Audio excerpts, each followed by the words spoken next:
Did you know that management accounting is not mainly for outsiders like investors, but for managers inside the company to make better decisions? Management accounting focuses on providing useful information for planning, controlling, and decision making. Instead of just reporting what already happened, it helps management predict the future and improve operations. For example, management accountants analyze costs, budgets, and performance reports.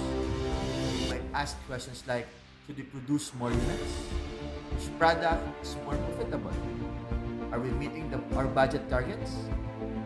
Tools such as budgeting, cost analysis, break-even analysis, and variance analysis help managers control costs and increase. Unlike regular accounting, which follows strict standards for external reporting, management accounting is flexible, designed to meet the needs for managers.